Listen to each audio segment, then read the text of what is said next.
தண்ணீர் நாடகமும் சாகித்ய அகாதமி விருது பெற்ற தேவி பாரதி ஐயாவின் நீர்வழிப்படுவும் பகுதியில் நாவலின் பகுதியில் சில பகுதிகள் இவரால் நாடகமாக்கப்பட்டு நாடக கொட்டகையின் மூலம் பெரும் வரவேற்பை ஏற்படுத்திய எழுத்தாளர், கவிஞர், பள்ளி ஆசிரியர் உயர் திரு இ. கலைக்கோவன் ஐயா அவர்களை நூல் அறிமுகம் செய்ய வருமாறு அன்போடு அழைக்கிறோம்.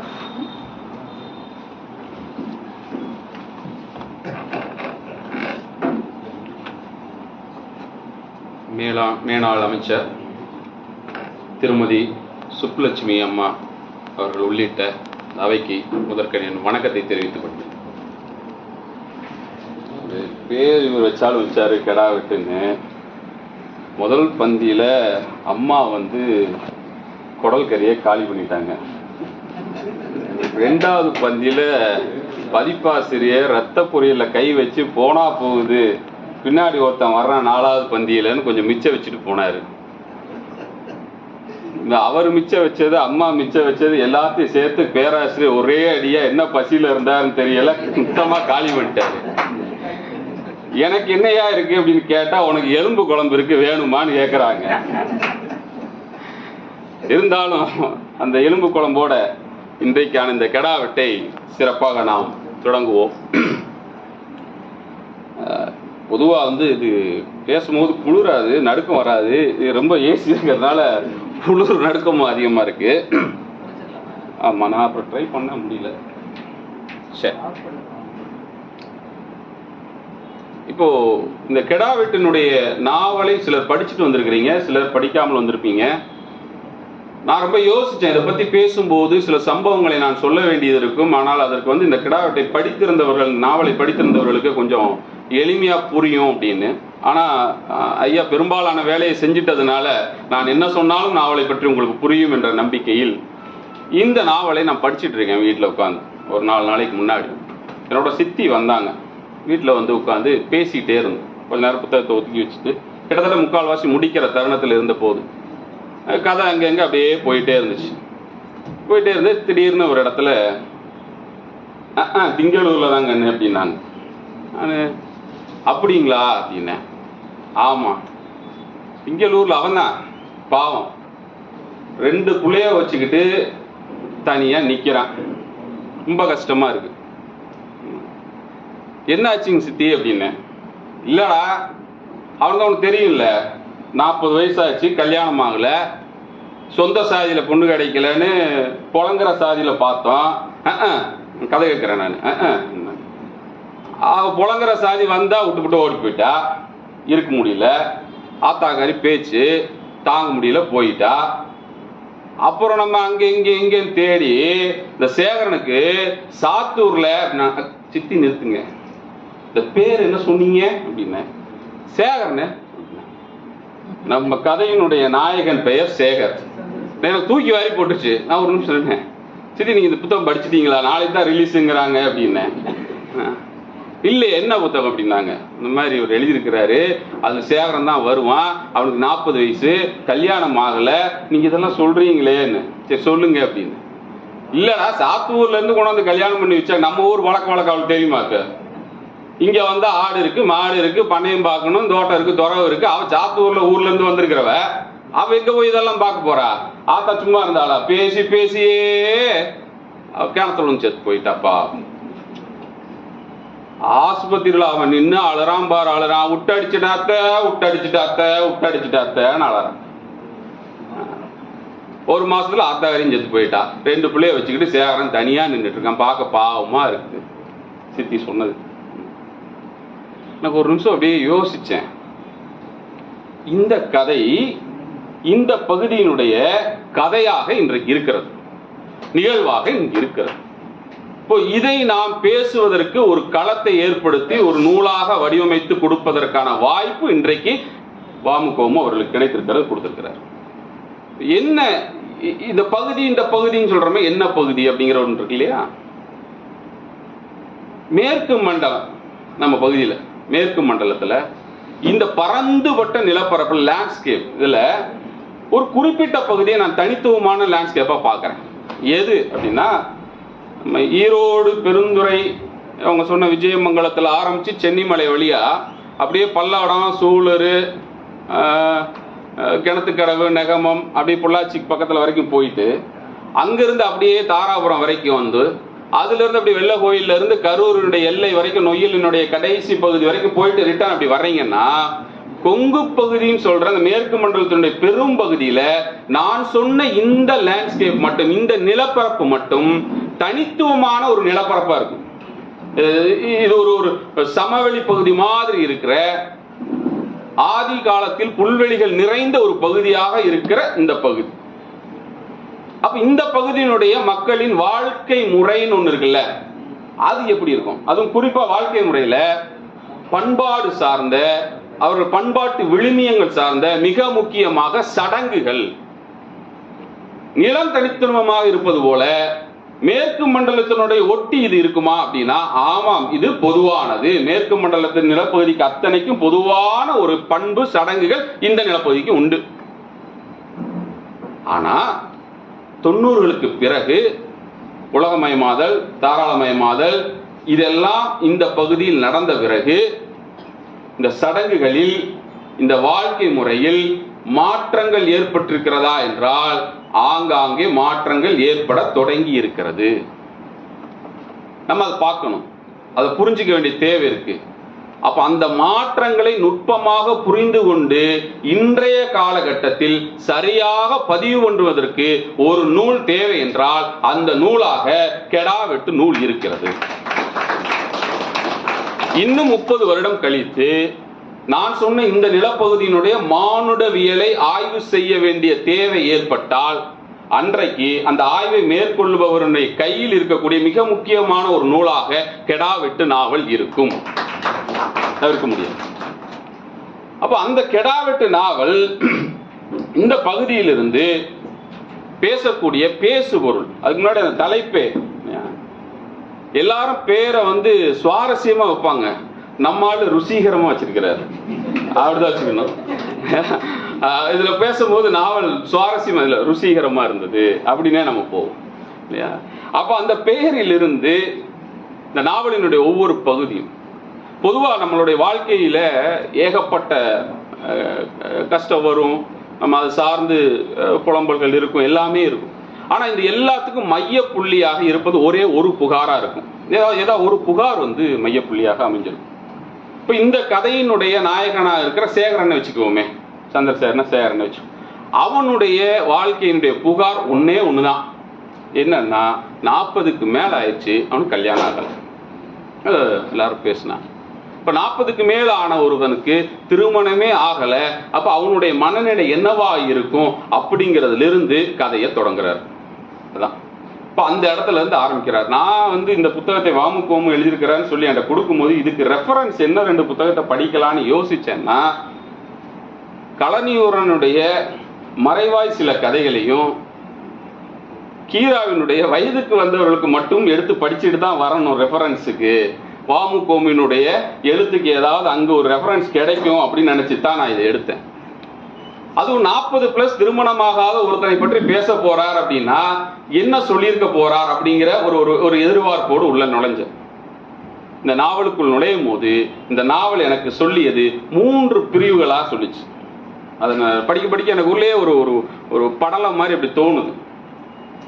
அவன் திருமணத்துக்கு பொண்ணு தேடுற ஒரு படலம், அது ஒரு பகுதி அப்படி வச்சுக்கிட்டோம்னா, பொண்ணு கிடைச்சிருச்சு, திருமணமும் அவனுக்கு ஒரு தடவை நடந்துச்சு, அந்த திருமண வாழ்க்கை எப்படி இருந்தது அப்படிங்கிறது ஒரு பகுதி, ஒரு படலம் அப்படி வச்சுக்கலாம். ஒரு கட்டத்துல அந்த பொண்ணை விட்டுட்டு பிரிஞ்சு இவன் வந்துடுறான். வர்றத பிரிவு படலம்னு வச்சுக்கலாம், ஏன்னா அதுக்கப்புறம் ஒரு கதை இருக்கு. இப்படி 3 பகுதியாக பிரித்து இந்த கதையை நான் புரிஞ்சுக்கிறேன். அது ரொம்ப எளிமையா இருந்துச்சு. இப்போ பொண்ணு தேடுற படலம் இருக்குல்ல, அதுதான் இந்த கதையினுடைய பெரும்பகுதி. இந்த பொண்ணு தேடுற படலம் ஐயா பேசினது போல் பெரும்பகுதி சுவாரஸ்யமாகவே போகுது. வாமுக்கோமுக்கு இயல்பாகவே கிடைக்கிற நக்கலும் நையாண்டியும் நிறைந்த பகுதியா வருது. ஆனா அதை அவர் காட்சிப்படுத்துறார், அது ரொம்ப நல்லா இருந்துச்சு, ரொம்ப அழகா காட்சிப்படுத்துறார். ஏன்னா அந்த நக்கலும் நையாண்டியும் பேசும்போது சொல்லிட முடியுமான்னு தெரியல. சில கிண்டலா நீங்க பார்த்து படிச்சா தான் உங்களுக்கு நல்லா இருக்கும். மேடையில சொன்னா அது கதை மாதிரி இருக்கும், எங்க சிரிப்பே வரல அப்படிங்கிற மாதிரி இருக்கும். அதனால நம்ம அதை கிண்டலா சொல்லிட முடியாது, ஆனா காட்சிப்படுத்தி சொல்ல முடியும். ஒரு இடத்துல இவன் பொண்ணு தேடி போறான், ஒரு காட்சி. எல்லா பக்கமும் தேடி தேடி அலைஞ்சான், பொண்ணு கிடைக்கல. ஒரு இடத்துல, ஒரு ஊர்ல, ஒரு கிராமத்துல ஒரு பொண்ணு இருக்கு, அந்த பொண்ணுக்கு 35 வயதுக்கு மேல் இருக்கும் அப்படின்னு சொல்லி இவன் கேள்விப்பட்டு நம்மளே நேரில் போயிடுறது முடிவு பண்றான். முடிவு பண்ணி ஊருக்கு போறான். இது காட்சி. அந்த காட்சி எப்படி கொடுக்குறாரு பாருங்க.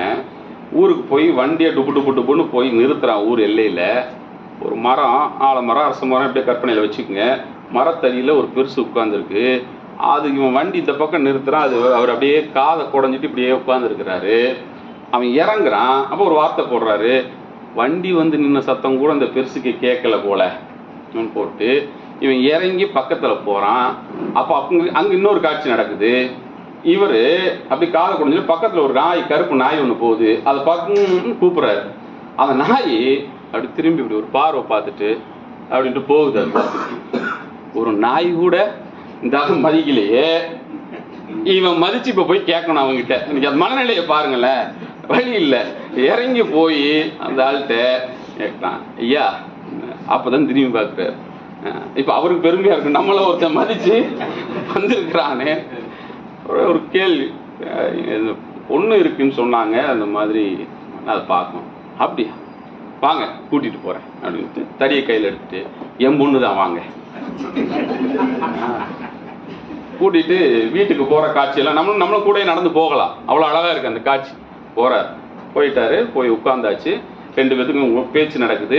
அப்போ அந்த பெரியவர் கேட்குறாரு, தம்பி நீ என்ன பண்ற, எந்த ஊர்ல இருந்து வர்ற, என்ன ஏது, எவ்வளோ நாள் கல்யாணம் நடக்கல, இது எல்லாமே கேட்குறாரு. எல்லாம் விளக்கமா சொல்லிக்கிட்டே இருக்கிறேன். அப்போ பொண்ணு உள்ள இருந்து டீ காஃபி ஏதோ கொண்டு வந்து கொடுக்குறாங்க. கொடுத்துக்கிட்டே பேசிட்டே இருக்கும்போது இவன் கேட்குறான், பொண்ணு பேர் என்னன்னு. வந்த பொண்ணு ஒரு பேர் சொல்றான். இவன் நினைச்சு வந்த பேர் வேற ஒரு உதாரணத்து கலைச்செல்வி அப்படின்னு வச்சுப்போமே, அந்த பொண்ணு.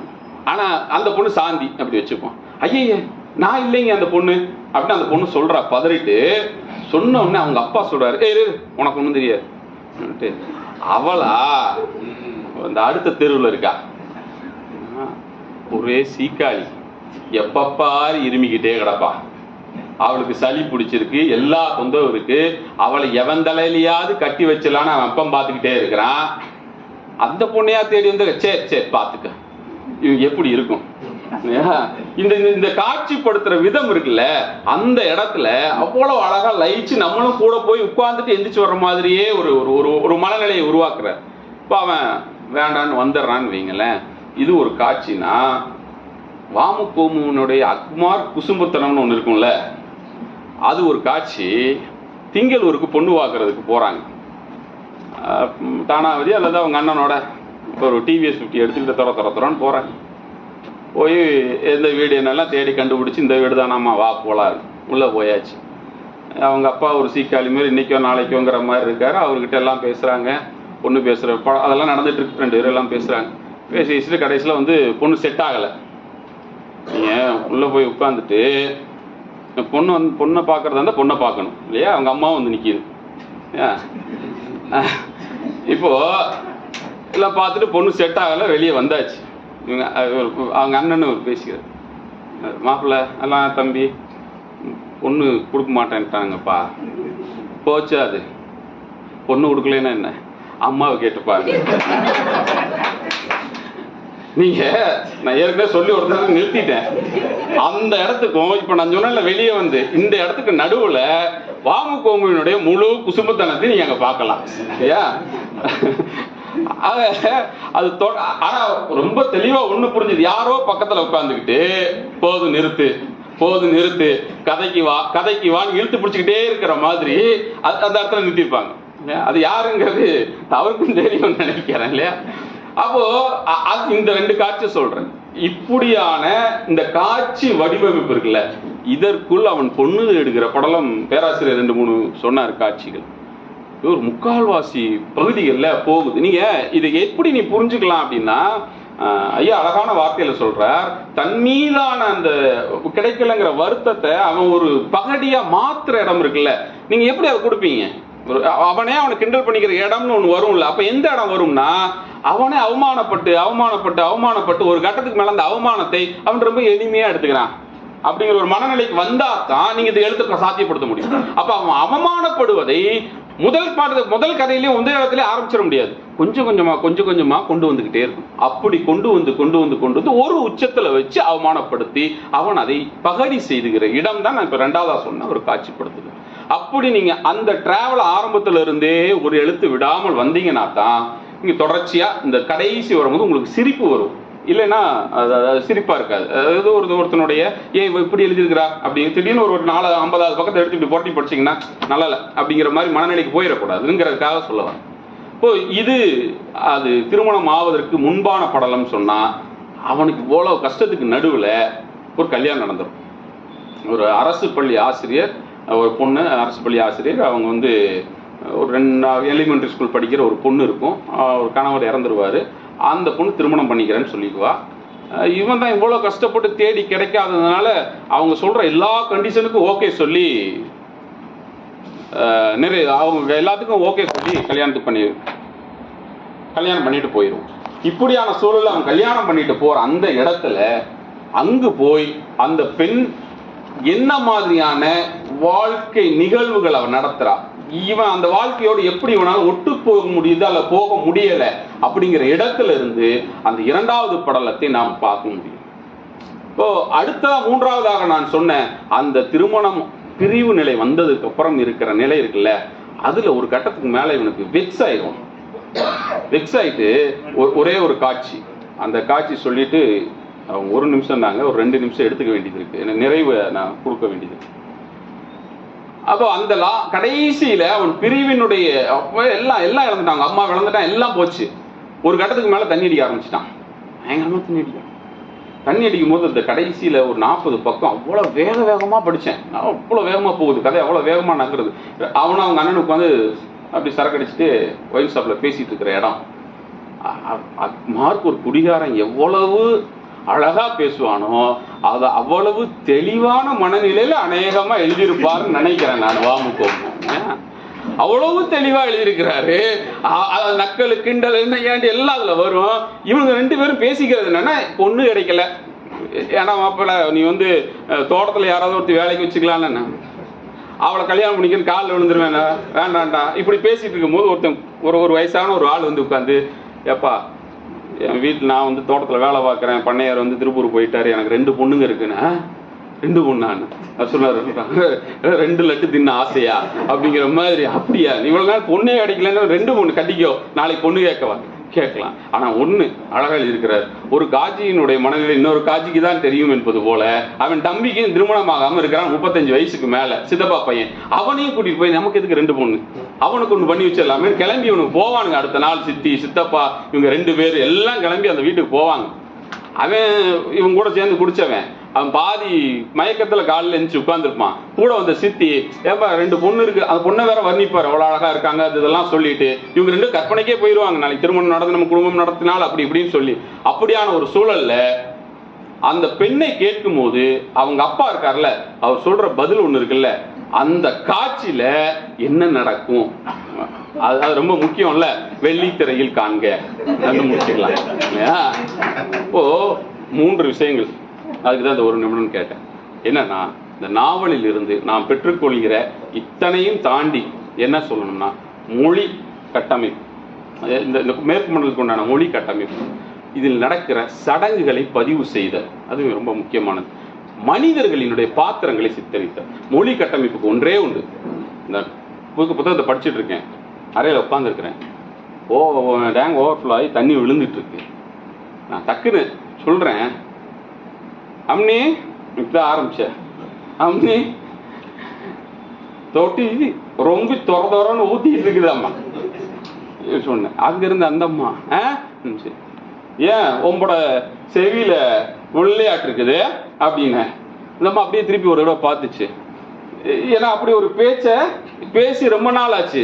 எங்க அப்பா மதுரையில வேலை பார்த்துட்டு இருக்கும்போது அந்த ஸ்லாங்ல பேசிக்கிட்டே இருந்தேன்னா, சின்னத்தாராபுரத்துக்கு தான், அது மேற்கு மண்டலத்தினுடைய எல்லை, அங்க வேலைக்கு வர்றாரு, அந்த பள்ளியில நான் படிக்கிறேன். அங்க வந்தப்போ ஆசிரியர்கிட்ட நான் சொல்றேன், பேசும்போது சரி சார், ஆமா சார், ஓகே சார், இப்படி பேசுறேன். ஒருத்தர் கூப்பிட்டார், ராமசாமி வாத்தியார், எனக்கு நல்லா ஞாபகம், கூப்பிட்டு உட்கார வச்சு சாப்பாடு போட்டு சொல்றாரு. சரிங்க சார், ஆமாங்க சார். அடுத்த நாள் இருந்து ட்ரைனிங் கிளாஸ்ல, சரிங்க சார், ஆமாங்க சார், இந்த இங்க இங்க இங்க போட்டு போட்டு ஒரு கட்டத்துக்கு மேல சரிங்க ஆமாங்க இல்லைங்க வந்துட்டுங்க போயிட்டுங்க அப்படிங்கிற அளவுக்கு ஒரு மேற்கு மண்டல வார்த்தைகள் இருக்குல்ல, பரிச்சயப்படுகிறதுல. இந்த பரிச்சயப்படுற வார்த்தைகளை முழுக்க நீங்க உங்களை சுத்தி சுத்தி வந்துட்டே இருக்கும் அந்த மேற்கு மண்டல வார்த்தைகளும் பேச்சுக்களும். மதன் டெஸ்ட் சமயம் பேசும்போது அந்த மாதிரியான வார்த்தைகளை கேட்பேன். கூட வெள்ளோட்ல இருந்து ஒரு வாத்தியார் வர்றாரு, அவர் பேசும்போது இந்த வார்த்தைகள் எல்லாம் காதுல விழுந்துகிட்டே இருக்கும்.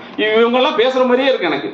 ஆக இந்த மொழி கட்டமைப்பும் முக்கியமாக 2 இடங்கள்ல 2 நிகழ்வுகளை சடங்குகளாக நாம் பார்க்கிறோம். ஒன்று அவருடைய தாயினுடைய இறப்பு. அந்த இறப்பு சடங்குல அது முழுவதுமாக பதியப்பட்டிருக்கு. அநேகமாக தென் மாவட்டத்தினுடைய வேளாளரனுடைய பதிவாக இருக்கிற கவிமணி எழுதியிருக்கிற அந்த பதிவும் அதற்கு இணையான ஒரு பதிவாக இது இந்த பகுதியினுடைய ஒரு சிறப்பு சடங்கினுடைய பதிவாக அது பார்க்கப்படும் அப்படிங்கிறதையும் இந்த நேரத்தில் நான் இங்கே பதிவு செஞ்சுட்டு, கெடா வெட்டு அப்படிங்கிற அந்த நிகழ்வும் அதில் ஒரு ரொம்ப சிறப்பான இடம். அது எல்லாருக்கும் நல்லா பழக்கப்பட்ட ஒரு நிகழ்வாக அது இருக்கும். அதை பகுதியோடு அவர் கொடுத்திருப்பார். இப்படி எல்லாம் தொடர்ச்சியாக ஒரு பெரும் ஒரு பகுதியாக இந்த நாவல் இங்கே அமைந்திருக்கிறது. நிறைவாக சொல்ல வேண்டும் என்றால், எல்லோருக்கும் அவரவருக்குண்டான பிரியாணி அரிசியில் அவரவர் பெயர் எழுதியிருப்பது போல அவரவருக்கான கெடாவிலும் அவரவர் பெயர் எழுதியிருப்பார் கர்த்தர். எனக்கான கெடாவில் என்னுடைய பெயர் எழுதியிருக்கிறார், நான் எடுத்து விட்டேன். உங்களுக்கான கெடா வரிசையாக இருக்கிறது. அவரவர் பெயர் இருக்கிற கெடாவை எடுத்துக்கொள்ளுங்கள். ஒரு சிலருக்கு 2 பெயர் எழுதியிருப்பார் கர்த்தர், அவர்களை கூடுதலாக ஆசீர்வதிக்கிறார். அதனால் கெடாவை எடுங்க, ஒரு புடி புடிங்க, கொண்டாடுறோம். நன்றி, வணக்கம்.